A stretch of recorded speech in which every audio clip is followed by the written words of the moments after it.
While the Reds have hit a rough patch, they are still in the thick of a pennant race, and they can still win the National League Central. We're going to tell you how they can do it on this live bonus edition of Locked On Reds. Let's go. You are Locked On Reds, your daily Cincinnati Reds podcast, part of the Locked On Podcast Network, your team every day. You are Locked On Reds with myself, Jeff Carr, and my co-host, Stephen Offenbaker. We are lifelong Cincinnati Reds fans that have turned an addiction into information for you. Ongoing now, my 5th season hosting this podcast. This is Steve's 2nd season hosting this podcast. We love this team, and we've been watching them every single day for our entire lives, and probably far, far too long for some rational other people. Wonder what that's like. But welcome in, and thank you for taking time out of your day to listen to us talk some Reds with you, and thank you for joining us on this live bonus edition. Please jump into the comments section, give us your thoughts, give us your questions about this team, because as the Reds are mired in a wonderful team-wide slump, it seems, losing 8 of their last 9 games, there's a lot of folks that are like, all right, it's over. It's done. This has been a fun season. It's great. Football training camp now. We can focus on the Bengals. Not so fast, my friend. There's still some work the Reds have to do yet and could end up winning this division. Plus, I gave you my most surprising Reds player on the show that aired earlier today. Going to get Steve's take on who the most surprising Reds player has been this year.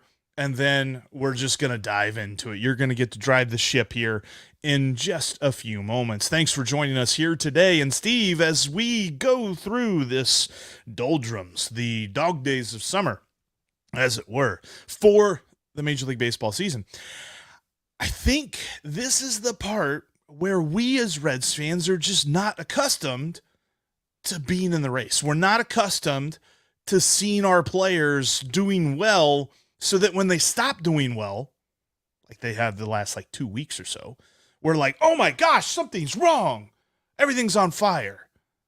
How can this team still win the division? Because guess what? They're still in it.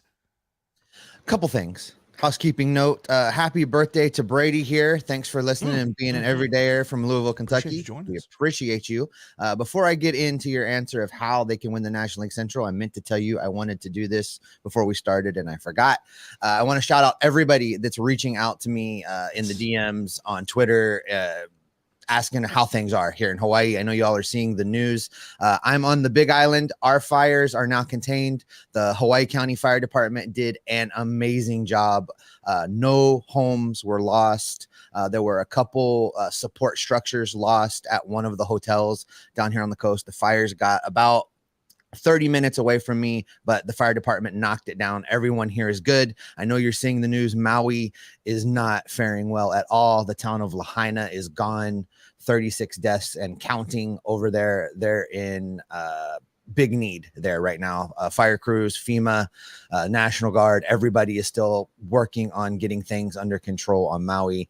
If you're interested in trying to help that effort, I tweeted out a link. Actually, was originally tweeted by Kirk Herbstreit, of all people, who has spent a lot of time on Maui. But the Hawaii Community Fund is doing some things. I tweeted that. I retweeted it. If you're interested in helping out here in Hawaii, that's a good way to do it. But thank you all for reaching out and checking in on me. I am good.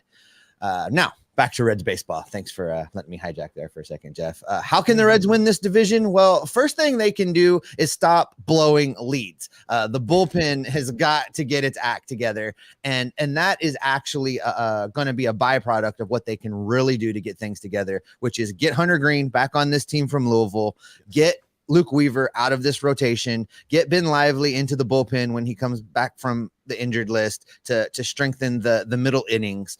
The pitching is the problem right now. I know everybody wants to look at the hitting and focus in on the hitting, not doing all the things it can do, but they've blown leads. In the 2 Marlins games, they had a lead and they blew it.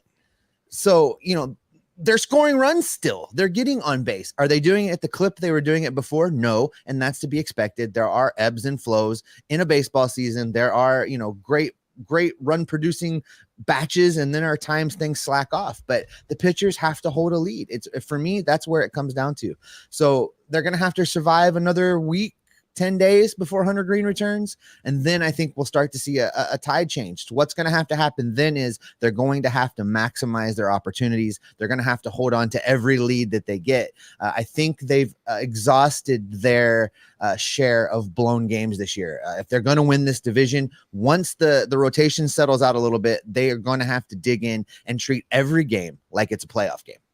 Yeah, that is probably the point of worry that I have the greatest worry for right now is the whole cachet of games that you can blow, games you can lose that you should have won, but you could probably get away with blowing that one game. I think we're done with that. I think we're kind of to the point of the season where the Reds can't afford to lose those games anymore. Like that game against the Marlins on Tuesday, and a lot of what I focused on in the most recent episode was trying to look at it optimistically. I think really my feeling was the same as everyone else's. They couldn't lose that game. They had to win that game. And so now you look at what the bullpen is doing, and a lot of folks wanted to begrudge David Bell for bringing in Sam Maul. I mean, lefty on lefty. That's going to happen for every manager in Major League Baseball every night. So when they made that move, it didn't surprise me. And Sam Maul, to that point, had been pretty good. It's just it was Luis Arraez. Luis Arraez had kind of had a down series. He didn't have a ton of hits like I think we expected him to have. And so he got one there. And then Josh Bell, who honestly had just missed hitting 2 home runs. He already had one. He just missed on his second one, just uncorked on a very bad pitch. And that was it. That was the game. They can't afford to put themselves in situations like that. I really, and Alexis Diaz giving up the home run, I think Alexis Diaz is kind of in that spot where we need somebody else in the bullpen to step up. Mm-hmm. But everybody else has been stepping up so much that we need a Goody or we need a TJ Antone, which I know we've said before, some of these guys we cannot put a ton of expectations on coming back from the injuries that they've had. But we're going to need somebody to, because this bullpen is gassed. Well, there absolutely has to be a September infusion, right? We need to get a couple guys back. And Gutierrez and Antone both have a track record. Now, I'm more worried, and I've said this before, I'm more worried about Antone just coming off of 2 Tommy Johns. There's really no way to know. I mean, he's looked okay so far, but there's really no way to know what he's going to look like in a Major League Baseball game at maximum effort. Even if he's pitching air quotes maximum effort in AAA right now, it's not the same. We've talked about that. So I don't know what we're going to get from him, but I do know that Vladimir Gutierrez will be a great infusion of middle innings coverage for this team right now, just to allow guys to have some extra days off, because I really think the bullpen problem is 2 parts for me, Jeff. It's one part, there have been some guys playing over their head a little bit, and eventually that's going to go away. And the Reds may have used some of that up. But the other piece of it is that they are, overused. They're still fatigued. And I know that they're getting their days off and they're getting rest and they're professionals and they're expected to do their thing. But the Reds have asked a lot of them for a long period of time. And for the most part, they've delivered. Even in these meltdown games that we've seen, there are still guys that are doing their thing. And there's always just 1 guy or 2 guys that let it get away. Alexis Diaz is an example of that. I think we're just seeing some cracks in the armor there from the amount of games he's had to pitch. So all that's going to come into play, and all of that can be alleviated by adding an infusion of arms. It's too late to go out and get a back end of the bullpen guy. There's no A+ closer sitting on the streets going, man, I wonder why nobody's called me. That guy's not out there right now. But I thought Heath Hembry was DFA'd like 2 weeks. Stop it. You need to stop, because David Bell may be listening. So stop. So the other Hunter Strickland, I think, is available right. too. If we want to go down that road. The other piece of this, that's not bullpen related, and I say David Bell. There's something David Bell needs to do if this team is to win the National League Central, and he needs to get his stuff together when it comes to some players. I'm done with his affection for Kevin Newman. It needs to stop. I'm done with shoehorning Nick Senzel into the lineup at all times and places. There is a role for Nick Senzel right now. As long as he continues to hit lefties a little bit, there will be spots for him to play. But you hit the nail on the head the other day when you were like, but when that left-handed pitcher goes out, Senzel needs to go out too. That needs to be what happens. That's just one little thing. David Bell continues to do these platoons, and that's fine. If you're going to use the analytics and you're going to use the numbers, then use the analytics and the numbers. And those numbers change when the handedness of the pitcher changes. And David Bell needs to get a little bit better at that. And if he can do that, and you get a starting pitcher back in Hunter Green, and that helps the bullpen just by domino effect, now the Reds they're cooking with a little bit of gasoline. Now you can make some adjustments and finish strong. And I don't think Milwaukee's that much better than the Reds. If they're better, it's in their consistency and it's in the managing and their manager putting their players in the best position to be successful. So I think that's not a problem. And as far as the Cubs go, they seem to be legit. I know they're like iron hot, and it is what it is. So it's a 3-horse race, and if the Reds want to continue to participate in it, adjustments need to be made, and that's where it starts in my mind. No, I agree with you, and to the point on David Bell, because I kept thinking about this yesterday when I saw the lineup, and it was a right-handed pitcher for the Marlins on the mound, and Nick Senzel was in the starting lineup. I'm like, what gives? And apparently Will Benson had some back stiffness. Now, he did weirdly pinch run later on in the game, and I feel like if you can pinch run, you could probably pinch hit. Maybe, I don't know, maybe it was something more to that. The way that substitution was used was very strange, but it's kind of like a microcosm. I always feel like blaming the manager is missing the point, because it's more about the talent that's on the field. But yes, he's got to put the right talent on the field, and largely has been pretty decent at that. It just seems like here recently with the injuries of Fraley in India, he's been stretched a little bit, and there's been a few more missteps, and that's what's led to some questions being asked. But at the end of the day, I think the biggest reason and the biggest opportunity that the Reds have to win the NL Central is pitchers getting healthy and coming in here and, reinforcing. I was trying to think of something else, but reinforcing, as it were, the tired arms in this bullpen. No, that's really the right way. Reinforcements are needed. That's really what's going on. They're in a battle and they need reinforcements, and things are not going to look better until those reinforcements arrive. But one thing's for sure, once they get them, they will have an opportunity to continue to compete and possibly win the National League Central. All right, Jeff, on your regular show that you did solo this morning, earlier, you named the biggest or most surprising Reds player for you. And coming up, I'm going to react to that a little bit and tell you who I think my biggest surprise Reds player is for this year. Before I get to that, though, I want to shout out one of the sponsors of today's podcast. And Jeff, will check your phone while I'm doing this.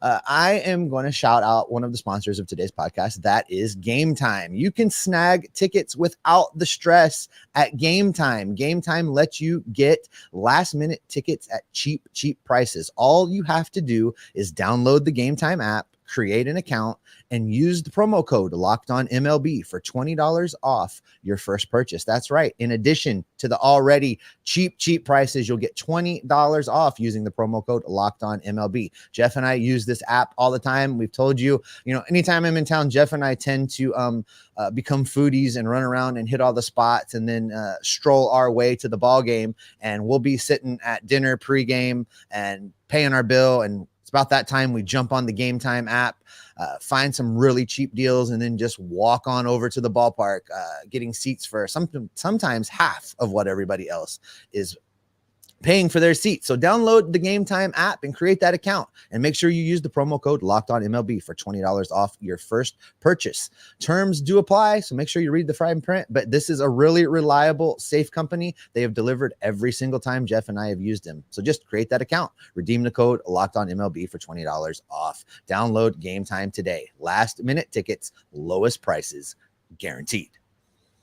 And one quick note on that, too. I was looking at Gametime. They have tickets. I know there's some folks that are looking for tickets to that Yacht Rock Review concert, the game where the Yacht Rock Review is playing afterward. Gametime's got tickets as low as $9 to that one. So check out the Gametime app today. All right. Remember, if you can't be down at the ballpark, you can catch every pitch of the Reds' hometown broadcast with SiriusXM on the SXM app. Just download the SXM app and search the word Reds. Thanks, as always, for making Locked On Reds your first listen, your second listen, some weeks your third listen in a day, because we are jamming content around here. We appreciate you being here so much. We appreciate you guys taking the time to listen and talk baseball with us, because that's what we love to do. That's talk baseball with you.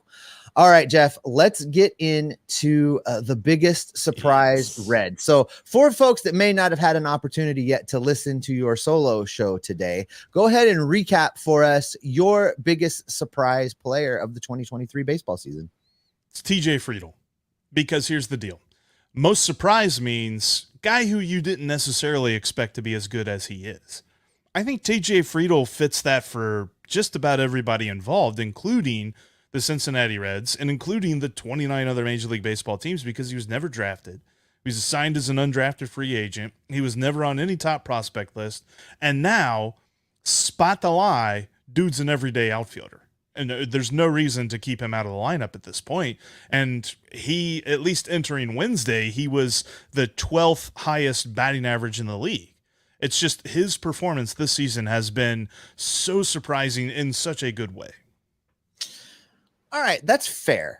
And, TJ Friedel is showing us things that, I certainly didn't anticipate. And he's playing more than I ever thought that he would, and getting opportunities against lefties and all of the things. So, it's not a bad pick, but this pick's probably going to make you dance in your chair. And that's fine. You can take a little victory lap because you're obnoxious like that. But I'm going with Will Benson, because I want to tell you that when we traded for him, when the Reds went out and got him, I thought, you were maybe too many bourbons in when you did your reaction show. I thought that, you were looking to fill some airtime, and you overhyped him a little bit. And then he had an so not bad spring training, and you were impossible to deal with, and he made the team. And here's Will Benson making the team. And, all right, Jeff, he's okay. Good job. And then he was absolutely horrible. He was terrible. And you were the last man standing on the Will Benson hype train with the one-man pumper car riding the track. You and Will Benson on your way to Louisville. That's where that was. It 1 for 42 to start the season? Yes, it was really, really bad. And, I almost sent you down to AAA with him. And then he made the most of that opportunity and comes back and has been the second best offensive player on this team. He trails only Matt McClain in OPS plus on this team right now. It's phenomenal. He's in the bottom of the lineup, sneaky good. I mean, I bet he's probably not sneaky anymore. Teams have figured out that he's good, but he just continues to deliver day after day after day. He plays an above average outfield. Sometimes he runs some routes that makes me question if he had fallen asleep, but he plays an above average outfield. And you think that the Reds gave up very little to get him, and that Cleveland basically gave up on him. And we've got a bona fide major leaguer that, if playing a full season with these numbers going into next season, if he continues to be this guy from the start of a season, this guy's an all-star. He's really good. So kudos to you for being on board early, so you can do your victory lap or whatever you're going to do to rub it in. But you are absolutely right. Will Benson is the real deal. I'm really pleasantly surprised with what he was able to do after that demotion. And it looks like the Reds have themselves an outfielder in Will Benson for many years to come, because they have a lot of team control left with him. Yeah, and the reason that I didn't pick him is, like I said, I called it in spring training. I was just like, I can't say that he's the most surprising whenever I was the one that was saying he would be good. And no, you surprised me though, because I thought you were going to pick Matt McClain, but I appreciate you picking. I'm not surprised. He's Matt McClain. So you because you handcuffed me a little bit with, not a guy that you expected. I mean, I didn't expect Matt McClain to be this good this soon, but I expected Matt McClain to be this good. So I didn't have any real expectations at all for Will Benson. So I went with him, and I wanted to go with a position player that plays every day. My alternate, my honorable mention here would be Andrew Abbott, because with Andrew Abbott, we knew he would be good someday, but I didn't think he was going to be good enough to come in and really be the savior of this rotation while they figured everything else out. And that's really what he was. Andrew Abbott may be the biggest reason that the Reds were able to stay close and stay in contention and be in the position that they are now, because Green is hurt, Lodolo's hurt, Graham Ashcraft lost his mind for a hot minute there and forgot how to pitch. And the only real standout that remained constant through all of that was Andrew Abbott. So he would be my honorable mention, but because he doesn't play every day, I didn't go with him. But I mean, it could have very easily been him that was the pick versus Will Benson. Yeah, he definitely deserves mention here, because like when you look at dudes coming up, like without getting too deep on statistics or anything like that, like there's different tiers you can put them in, where I expect this dude to be elite, I expect this dude to be good, and I expect this dude to be fine. And then you've got like the level of guys where you're like, I don't expect anything from them.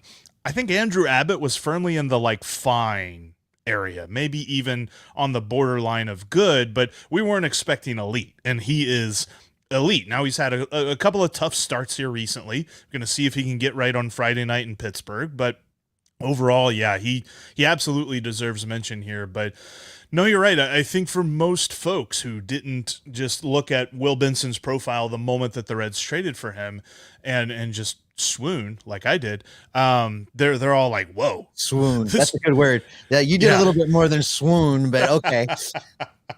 They're like, oh, dude, this guy's he's pretty good. But yeah, and you're right. Like, think about really what he is. He's so the Reds traded two players for him. That was a low A outfield prospect who I'm blanking on his name. I think it was Justin Crawford, I think was his name. And then Steven Hajar, who was the third player that they got back in the Tyler Mahle trade. So Will Benson's kind of getting looped into the Tyler Mahle trade, and you look at they got Spencer Steer, Christian Encarnacion Strand, and Will Benson for Tyler Mahle for really just a year of Tyler Mahle, because he had Tommy John surgery this year. So, I mean, you talk about a huge win for Nick Krall. That move in and of itself might have built what the Reds turn into with that one trade. So, I have loved everything that he has put down, and but he and TJ Friedl, dare I say, the Reds have 2/3 of their outfield figured out for next year. Like Jake Fraley is a platoon guy. All right, here's my hot fire take of the day. Oh, I'm not that dialed in on TJ Friedl. I don't know that this isn't an outlier season, so I need to see it for 2 years. If I can see it for 2 years, and this is now, if I see it 2 seasons, then I believe this is who he really is. I'm really happy with who he is right now, but I need to see it a little bit longer before I'm ready to anoint him the everyday center fielder for the next 3 years or whatever it is. I need to see a little bit more. No, that's fair. And I'm just looking right now because I want to give credit to it because I really liked the question. Okay, yes. Shout out to Chris, and I think it's Chris Ayers 2340. He said this on the episode from earlier today. He said, hope TJ Friedl this year isn't a Scooter Gennett, Tyler Naquin type of performance. And then you can even like loop in Derek Dietrich or something there. Like, is it a flash in the pan? That's going to be something we talk about a lot this offseason when it pertains to TJ Friedl, like looking back and loving the performance he has this year, but can he keep it up next year? That's going to be a big question. All right, this comment section is blowing up, and I think we have reached the point in the show, Jeff, where we need to put the viewers / listeners into the driver's seat a little bit. We're going to be taking your questions and comments coming up right after this.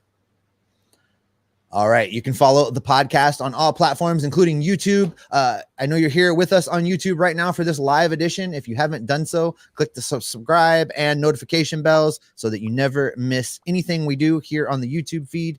You can subscribe to the audio feed as well if you want to listen to us in the car or while you're working out or any of those many other things when you're out and about. And also, in between shows, join us on Discord. We've got the Discord server. The link is in the description of every show. Head over there and talk some baseball with us because we do love talking baseball with you.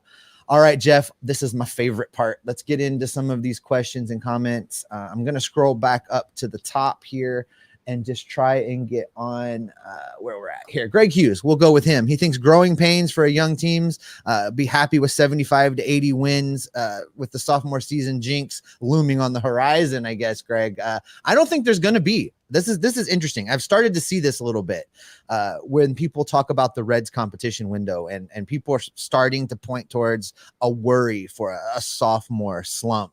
I think this is who these guys are. I'm not. Will the league adjust a little bit? Yeah, I think they will. But this is part of a Cincinnati problem, and I'm guilty of it. You're guilty of it. But I want to nip it in the butt because people are already looking to be disappointed. We're already worried about losing next year. We're losing next year, guys. We're in the middle of a 3-horse playoff race. Bask in it a little bit. Dying. The Reds are good. The Bengals are good. FC Cincinnati is good. Cincinnati's good, yeah. Cincinnati is good. Everybody, take a breath.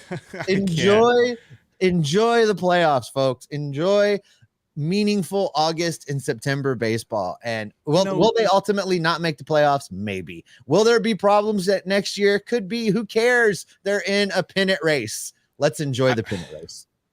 I think folks who are that worried about the Reds losing next year in a season that hasn't even started yet, what's your life like? You might not have any kind of problems, because I'm not worried about that.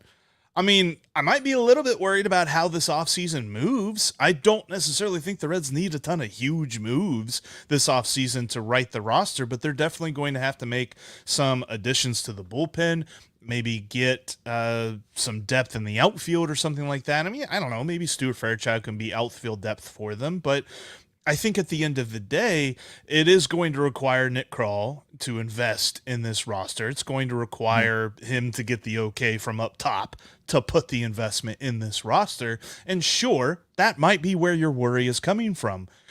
But let's enjoy. I mean, there's still, 50 games left? A little bit less than 50 games at this point. But still, we still got plenty of season left to go.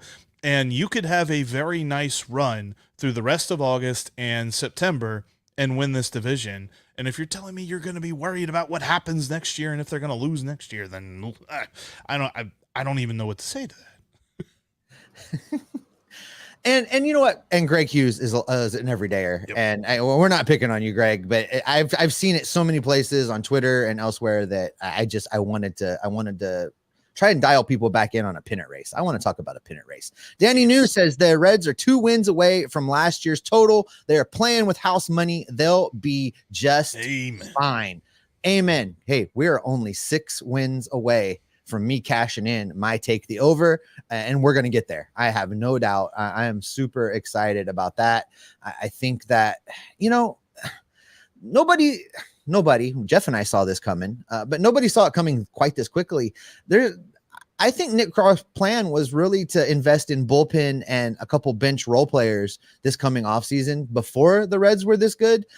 Those 2 moves, maybe a veteran 5th starter just to have some veteran leadership in the starting pitchers room. Yeah. We never did find a better way to describe that.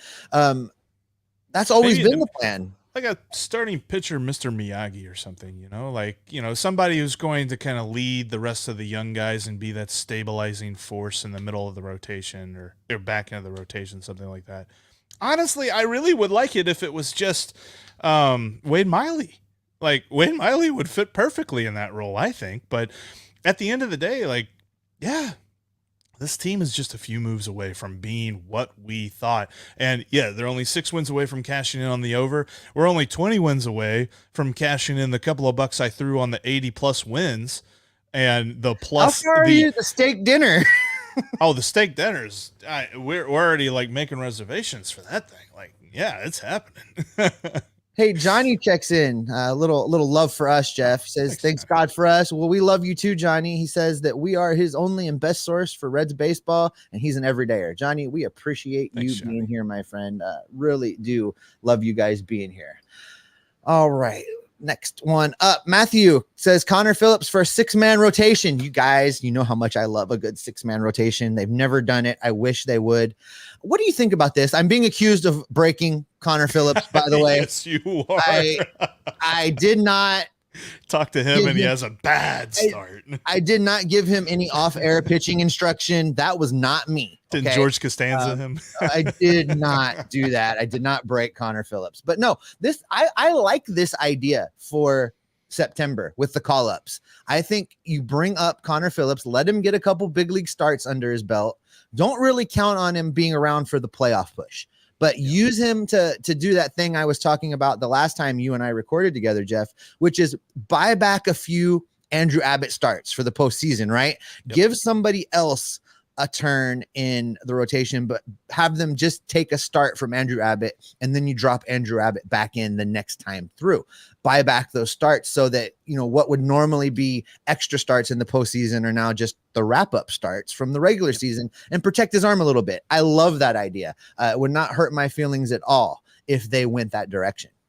You could do that. The 6-man rotation would be awesome for a guy like Hunter Green, who probably could use the extra day of rest as he is coming back from the hip injury. And who knows? I mean, we should hopefully see at the end of August, maybe early September, we'll see Nick Lodolo back. And you're talking about just a super strong rotation when these guys are healthy. And if you can add one dude in there and maybe increase their rest, making them a little bit more fresh for each start, maybe they can go 6-7 innings every 5th, 6th day, something like that, then you're also helping out the bullpen. I think this is a lovely idea, and I would love to see it sooner rather than later. Also, the other thing about that, because I know I actually got a message from our pal Crazy about that. He was just like, what did Steve do to Connor? And I was like, I don't think it was a Danny Tartable situation there. I don't think George Costanza was giving any bad advice. But I also, when I see performances like that, I don't go crazy and think, oh, he has to pitch like 5 more times in AAA for me to want to call him up. Like, I still think he's got the talent to be a major league pitcher. Oh, yeah, absolutely. No, I did not break him. You guys stop it. Not nice. All right, let's do one more, and then we'll do an audio feed wrap, and then continue on with the questions, because I like this question to end the first episode of the audio. This comes from Alex. Is there anybody at AAA that we could see before September other than Marte and Phillips? This is good. I think the Reds have probably exhausted the supply of AAA pitchers, barring any type of injury. God help us. I don't see any other pitchers that are suddenly going to be like, oh, we need to take a look at this guy at the major league level. From the offensive side, other than Marte maybe getting a September call up in the traditional sense of let's get a look at him, give him a taste, cup of coffee kind of thing, I don't think anybody else that we haven't seen already would come up from AAA. The only way we get somebody different, I think, would be an injury. Chucky Robinson's had a great year down at AAA for the most part, but we won't see him unless there's an injury at the big league level. Knock on wood, that's not going to happen. As far as outfielders go, Henry Ramos was up here at one point in time. I don't expect to see him back. Fairchild has clearly become the next in line guy. The Reds have brought him up a couple times now. So I think for this year, we've probably plucked everybody we're going to pluck, barring an injury. I would agree with that, because especially of names we don't know. Like, I mean, I could see when rosters expand, the Reds could even have this thought process where it's just like, yeah, could we give Marte a cup of coffee? Sure. But we could also call up Matt Reynolds and know that we have a dude with major league experience sitting at the back end of our bench if we absolutely need him to. And he's had an okay year at AAA. There's also Alejo Lopez, who has been on a nice little stretch here of getting on base. I can't remember. It was up to like 20 or 30 something games in a row of getting on base for him in AAA. And he's always a guy that I think is like at the back end of the bench for the Reds. So we could see him get called up as well. I just don't think there's going to be anybody that we haven't heard of get called up in September.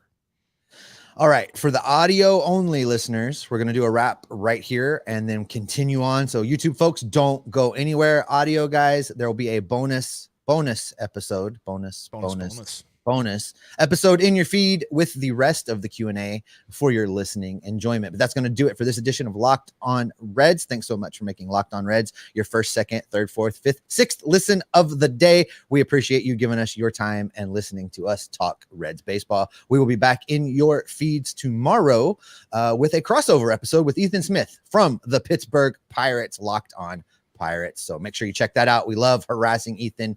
He's the little brother that none of us ever wanted, and can't wait to talk baseball with him. Make sure you click subscribe. Make sure you follow us on all the feeds, because we will keep you locked on Reds every single day. All right, let's continue on with this Q&A, Jeffrey, because the comment section is always fun. Ethan took umbrage with my they'll always have April comment about. Oh, he did. I made sure he saw it too. John says TJ should be Norris Hopper. Hopper hit 300 almost exclusively with bunts and infield hits. But thing is, TJ has pop. I mean, he's better than Norris Hopper. TJ has shown us power. I listen, I'm not trying to knock TJ Friedl. I'm just not convinced. I mean, he's Mr. Right Now. I'll give you that 100%. He has definitely played his way into being the everyday center fielder right now. I've got no problem with that at all.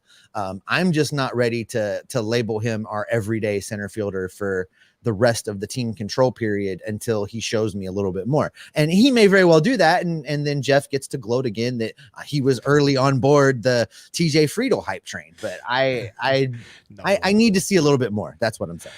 I'm with you. I don't know that I'm in the camp of questioning whether or not he's an everyday outfielder next year, but I am in the camp of I'm curious, because like Chris's comment on today's episode had mentioned, thinking about Scooter Gennett and Tyler Naquin, or guys like that. It's like, that's an interesting comparison, because those guys for a moment look like they were the heart of this team, look like they were the dude that you could rely on.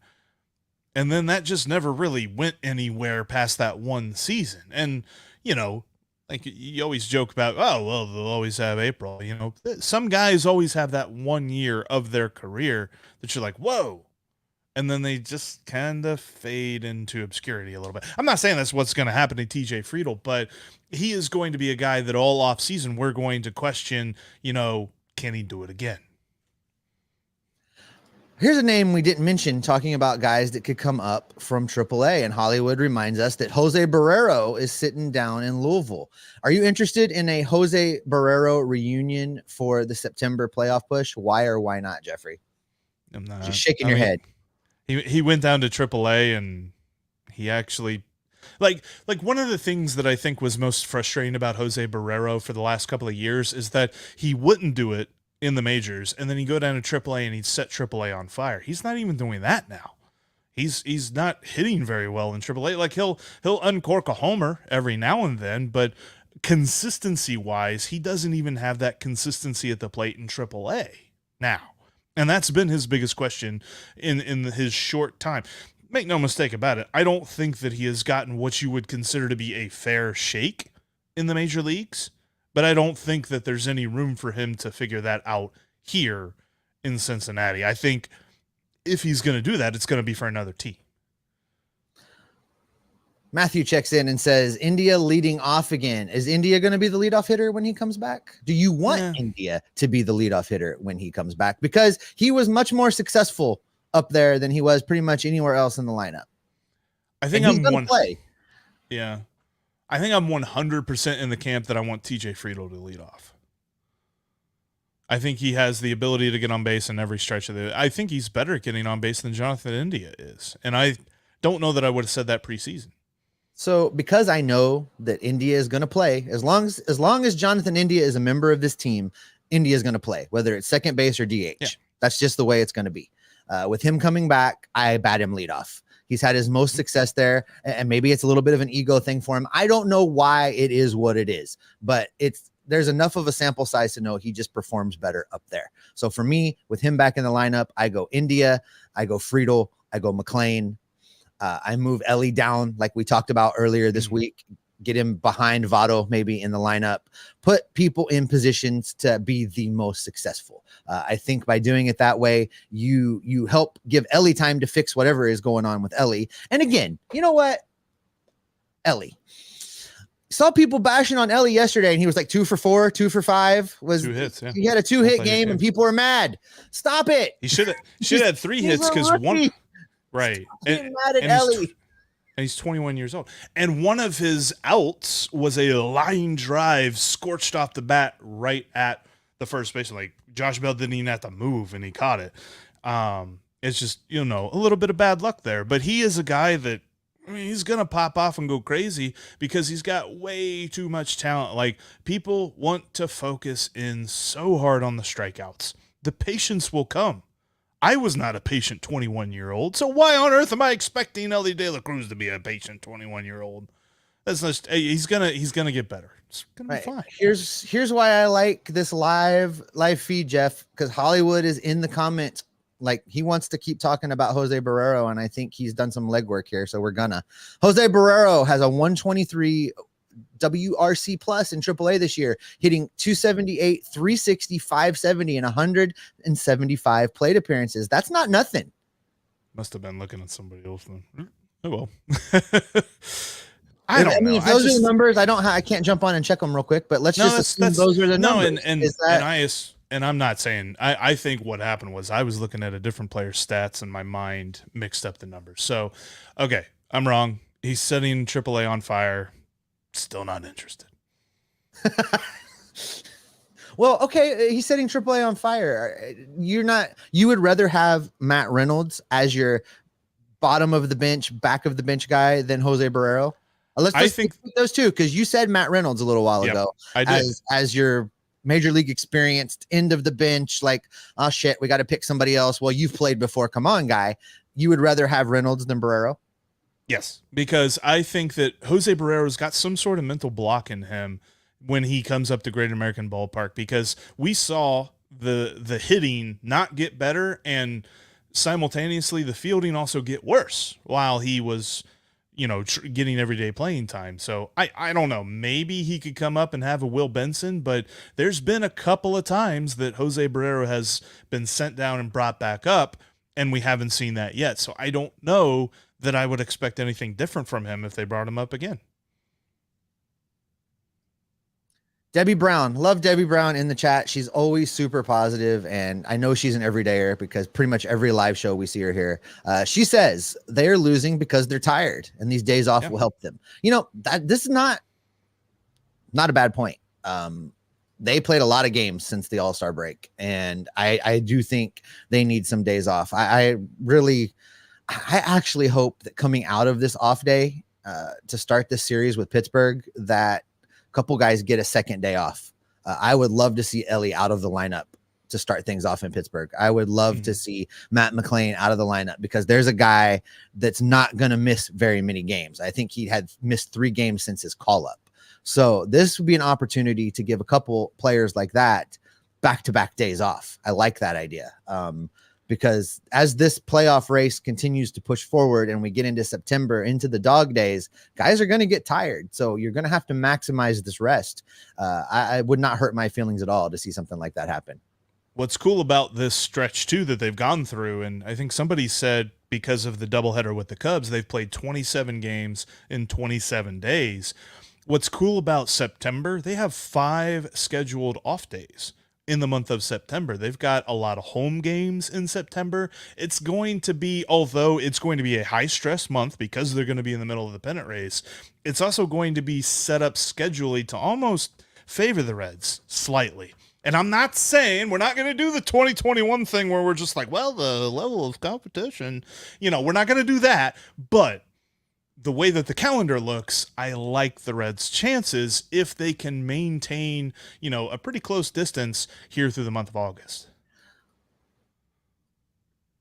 John checks in and says he thinks that everyone is concerned with Ellie because he's not really improving or making adjustments. He does the same thing every single game. And he cites Will Benson as an example, says Will Benson adjusted and got better. Do you buy into that? Because it's not an unreasonable point. Ellie's kind of swinging at the same things, doing the same things, and having the same results. When he makes an out, he looks pretty bad doing it at times. Yeah, and I think that part of that is his just aggression is on 100 all the time, and he's got the athletic ability, he's got the energy to give 100% every single pitch, and so when he misses, it looks rough. But when he hits it, my goodness, that thing flies off the bat. So I think that there's going to be a point, and it probably won't come any time between now and the end of the season. I think that what we have with Ellie right now is a dude who could absolutely catch lightning in a bottle in one game and go insane, but I don't necessarily know that we will see that consistent dominance until next year. I think that throughout the offseason is really where he's going to develop his patience. We'll see it next year, because that for me is his next step. Like, I think that, you know, over the last couple of years, we've looked at Hunter Green. We said, okay, he needs a third pitch. Or we looked at Nick Lodolo and we said, you know, he needs a third pitch. Graham Ashcraft, he just needs to be able to work through the struggles in a given game. And I think that he's done that. There's always one thing for these guys to get a little bit better.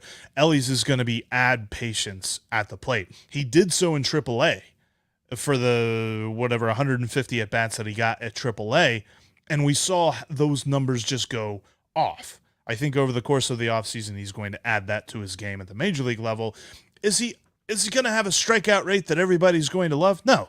But I think he's going to have a better walk rate, and that will increase his value, because once he's on the base paths, he's dangerous.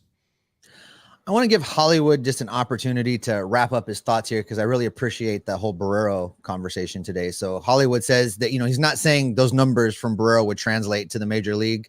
He's just saying he isn't doing terrible. That's a very fair point. Right. But he also says, you know, that he likes the Reynolds point too, though. Experience would be nice to have. And I agree, you know, nice to have guys at the end of your bench that aren't, you know, rookies trying to figure it out, especially when you have a roster full of rookies trying to figure it out. Nice to have a guy that's been around and seen some things and able to just kind of slide in there and contribute. I agree. But thanks, Hollywood. I really appreciate what you've contributed today. It's been really good. And that's kind of my thought too. I was like, you know, in the case of being at the end of the bench, you need a dude in a pinch or something like that. I'd rather go to Matt Reynolds in a pinch, who, yes, he's a replacement level player, and Jose Barrero definitely has more upside. It's just, I don't know what Jose Barrero needs to do to unlock that upside right now. And I feel like I don't think the Reds have the luxury of figuring that out. Right. Because, you know, in the grand scheme of things, you know, you'd have a Matt Reynolds who, let's face it, but just be happy to be here, right? I'm just happy. I'm just happy to be here. I'm just glad. Right. And then you've got a Jose Barrero who would be trying to prove something, who would be trying to show.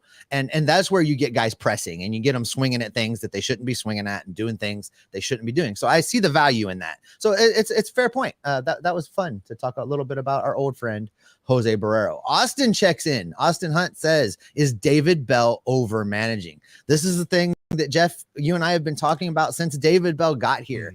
You know, I've always done the comparison of, he reminds me of one of those guys that standing there going, I don't know what to do with my hands. I've got to do something. I'm going to make a pitching change, you know, like that. I think he's gotten better about that, but does he overmanage sometimes? I think so. I think that's what separates him from Craig Counsell right now. We had this conversation on the crossover with somebody that is escaping me right now, but we talked about ranking the managers within the division, and we all settled on Craig Counsell. With Sam that's from right, Locked On with Sam Cubs. from Chicago. Yeah. That's right, from Locked On Cubs. So we all settled on Craig Counsell probably being the best manager in the National League Central right now, because he doesn't do that.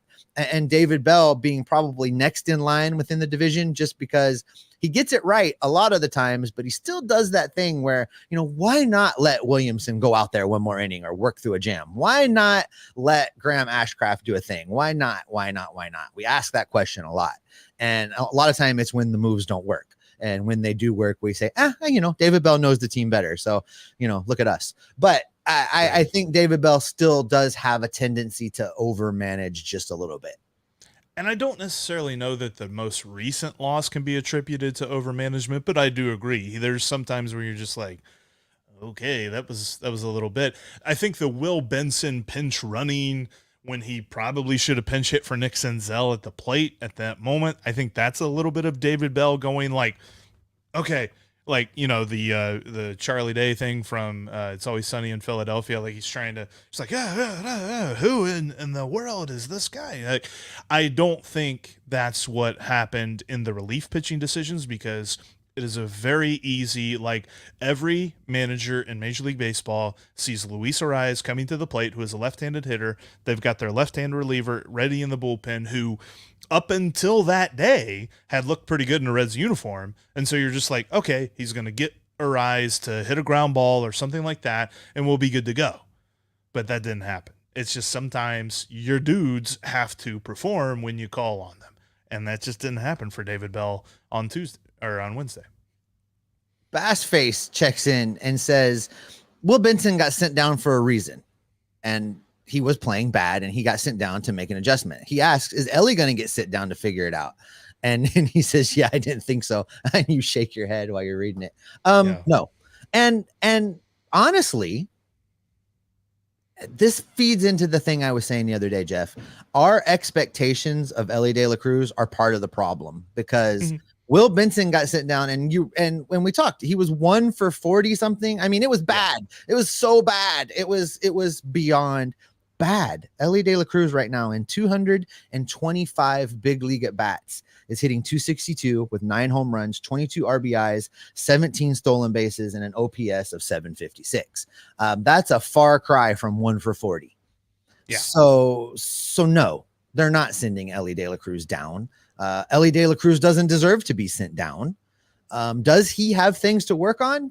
Yes. Is there a lot of room for improvement? Yes. Does he have a tremendous upside ceiling? Oh, yeah. And he'll get there. But sending him back down to AAA, I think, would do the opposite. That's the opposite thing of what needs to be done. It'll stunt his growth. The competition down there is not good enough for him to work on fixing the things he needs to fix and to developing the things he needs to develop. All of that has to happen in Cincinnati.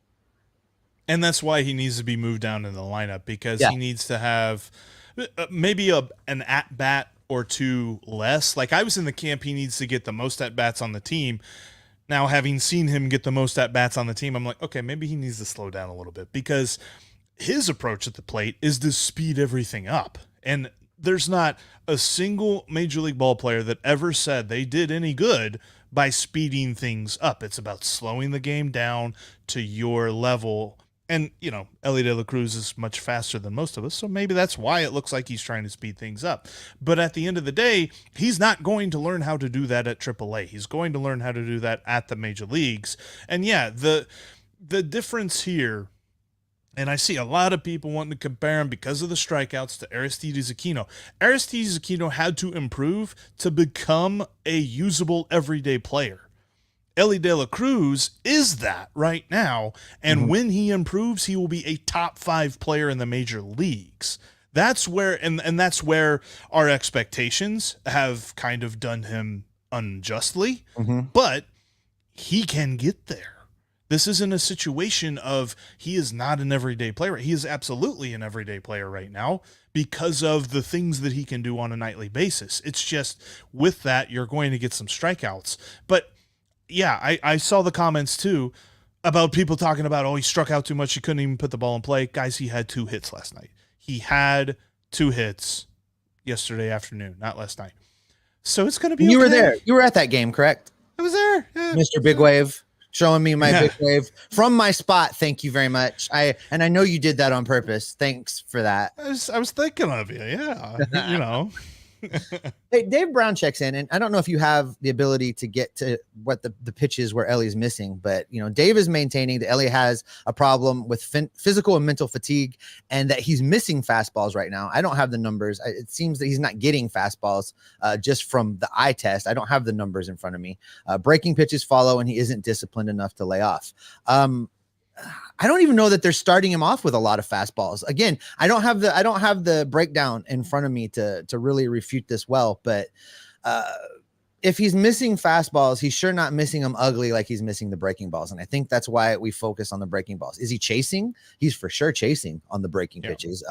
Those breaking pitches that are falling off the table and he ends up swinging down around his ankles. I saw that earlier in the comment section. Yeah, that's happening. And that is part of what we're talking about. but he's still having enough success that it doesn't warrant him being sent down. It doesn't warrant a demotion. It doesn't warrant a reduction in playing time. The most that it warrants is that thing we've been talking about, which is move him down in the lineup, get him sandwiched between some guys that are going to hit, that will allow Ellie to see better pitches, will allow him to get more than just the cursory fastball. I'm not sure that he's missing a lot of fastballs. I don't think he's getting a lot of fastballs. No, and that's a huge adjustment that the league has made. And it's kind of like some people are saying, it's absolutely true. He needs to adjust to the adjustments that the league has made. That is what baseball is. There is not a baseball player that had a nice long career that didn't make adjustments. And Barry Larkin has said that on a couple of different broadcasts. But yeah, the league has adjusted in that they just don't throw him fastballs anymore, because according to Savant, I mean, it's almost a similar percent. You're talking about 44% fastballs that he has seen this year, 37% breaking balls. And the pitches that always get him are the low ones, the low and away, the low and inside, wherever he is that he's batting on, whatever side of the plate it is. It's the sliders and the curveballs and the split finger change and all this different stuff that breaks down below the zone, because he sees that spin coming out of the hand and initially thinks that it's going to end up in the zone. And so he's like, all right, I'm swinging at this. He comes up with such an aggressive mentality that I think the idea of walking to him is not something he wants to do. He has to train his brain to accept a walk and know that he is just as valuable to the Reds on the base paths as he is with a bat in his hand. I think right now he feels like he's got to hit home runs or triples or doubles every time up to be of use to the Reds. And quite honestly, if he's just hitting singles and getting on first and walking and things like that, that is going to be so much more valuable than what he is currently doing. Brandon Schneider checks in and says CES breakout month incoming. It kind of looks like that, doesn't it? We haven't talked about him very much here lately. And in a normal organization, I guess CES would have been all the talk. But, in a Reds organization that has a rookie of the rookie of the week versus whatever, so many rookies to talk about, so much going on. CES, I think, has been a little bit overlooked. He also didn't quite just come out guns blazing like Matt McLean did or like Ellie did. But yeah, I think this is a pretty good take, Brandon, because CES is definitely showing signs of making the adjustments that you have to make in order to have that breakout month. And it's starting to come. That bomb that he hit off Johnny Cueto was just so well hit and so just a beautiful home run. I said this coming out of Chicago. I really feel like, because he had a really good series in Chicago, even though the Reds didn't, he had a very good series individually. And I really felt like the power was going to start to break out. It didn't quite as much as I thought it would on this homestand, but as we get towards September and the ends of August and all this other stuff, I definitely see it coming around. He is getting much more comfortable at the plate. And as much as his strikeout percentage kind of compared to what Ellie was doing in the minor leagues, I haven't seen him look as bad on some of his whiffs. He has whiffs, but like it's not as if he's getting cheated by a lot of different pitches. And I think that he has a much wider profile of pitches that he can hit and can do damage with than Ellie does right now. Now, I think that could change, obviously, but Christian Encarnacion Strand just looks like a super well-rounded hitter. And if he is the Reds' fourth hitter for the rest of the year, I have no problem with that whatsoever. None. I mean, and think about this for a second. Jonathan India comes back and your first four go India, Friedel, McLean, CES. Wow. Yeah. That's and I think the other thing about that too, like you talk about some other playoff teams, the Dodgers and Braves are absolutely playoff teams. The Phillies are a playoff team now. You might have somebody like the Diamondbacks, Brewers, things like that. They don't have that kind of a top of the lineup deal. Like their top of the lineup is veteran dudes. And the Reds are going to roll in there with first year, second year, third year players, and they're going to be like, what the heck is this team doing here? And then they're going to see him hit and they'll be like, oh yeah, that's why they're here. Right. You mentioned old friend Johnny Cueto. Great to see Johnny Cueto. Yeah. In another the reality. Short hair throws me off. Yeah, I know, right? In another reality, he's a career Red, but let's not go down that particular memory lane. But nice to see him. And I want to shout out another old friend of the Cincinnati Reds, Mikey Biceps, the no-hitter for the Philadelphia Phillies. Man, that makes me so happy. That was so exciting to see. That was, knowing some of the things he went through on his journey in life and knowing how, man, good for him. I was really excited to see that. He, the goatee and the long hair now, like, got a real Doctor Strange vibe going on, seeing him on the mound. But yeah, that was a well-pitched game, and so happy to see that for him. And I think it's funny because I think most Reds fans' first thought was, why didn't we trade for him? But I at the end of the day, I was just super happy to see that he pitched that well for Philadelphia.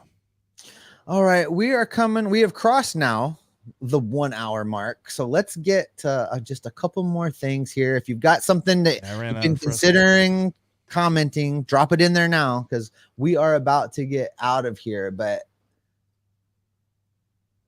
Mr. Mo says CES has changed his approach a bit and looks to be seeing the ball way better. Following up on what we just said about CES. Here's the thing, man, CES is just only going to get better. Ellie's only going to get better. I mean, Matt McLain is going to get better than what he is right now. It's very, very exciting. A guy we haven't talked about at all today is Joey Votto. And this is probably Joey Votto's farewell tour, folks. And nobody has come out and said it, but I have it on pretty good authority that he's already been told that they're not picking up his option. That's already been discussed with him. So what that means for him is he's either playing for another contract with somebody else right now, or he'll very quietly, without fanfare, hang it up at the end of the season. But he's playing at a level that makes me think he's probably playing for another contract someplace else. People that know Joey a little bit have said he wants to play next year. And if you look at what he's doing right now, Jeff, coming off of the injury that saw him miss a significant, and I mean significant amount of time, we talked about he could be up for comeback player of the year. And I don't know that he got back soon enough to win that award, but in 41 games since coming back from injury, 41 games, he's hit 13 home runs. In 91 games last season, he only hit 11. So in about half the time, he's hit more home runs. He's hit 13 home runs, giving him 355 on his career. Here's the number that, I told you when we did in the offseason, some of our statistical educational episodes and things we like to use, that one of my favorite numbers to use is OPS plus, because it just gives you a really quick glance at how a guy's performing against the rest of the league. Joey Votto, since returning from the injured list, since major reconstructive surgery on his shoulder and bicep, since missing almost a season's worth of games, 124 OPS plus, 24% better than league average. He's still walking. He's still got that eye. Like, I know he's striking out a little bit more, but that power, it came back so well. And I think that there's a discussion to be had, and I wonder if they're having this discussion for the offseason.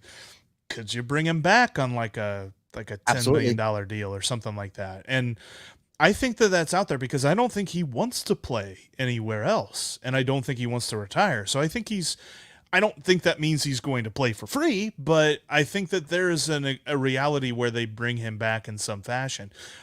He has just been so valuable to the Reds in the middle of their order, a huge RBI guy, which I think is hilarious because most people always wanted him to be that early on in his career and didn't understand the whole patience thing and walking.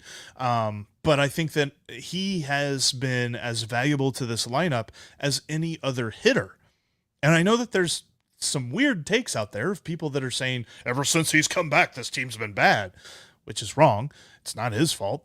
He doesn't pitch. And they haven't been bad. They've been in first place most of the time. I mean, they've had the normal baseball season ebbs and flows that is much more about the youth of this team than it is about the veteran old guys of this team. Yep. And I know that there's some people that are going, their batting average is terrible. Yeah, if you want to look at that one number, fine. every other number says he's been good. It's for sure. And I want to dig into this just a little bit more, because you're right. They could bring him back. There would have to be some expectations set though.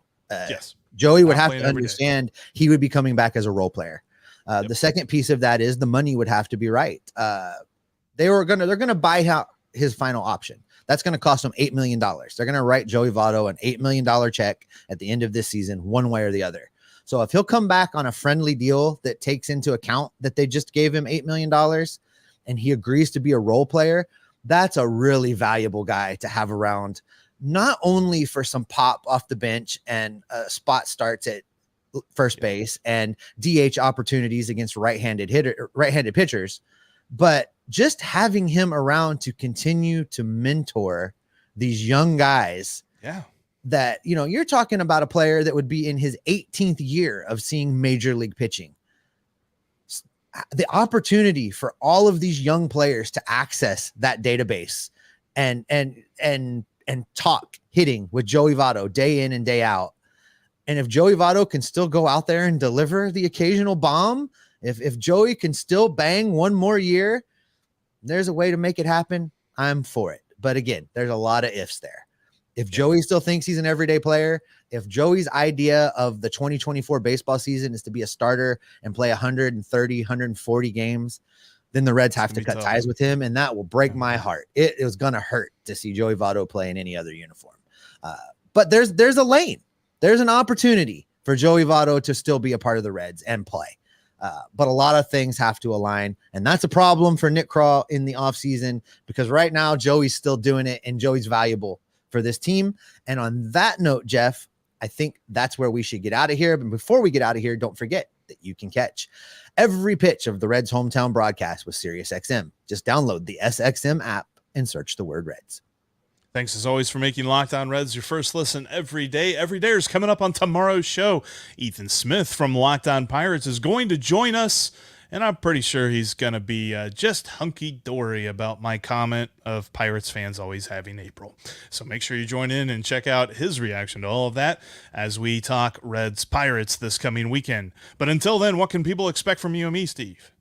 They can expect us to continue to be locked in on what this Reds team is doing, how they are performing. We're going to keep an eye on Louisville for you. We're going to gather up all of the information about how everybody's playing and report back to keep you locked on Reds every single day.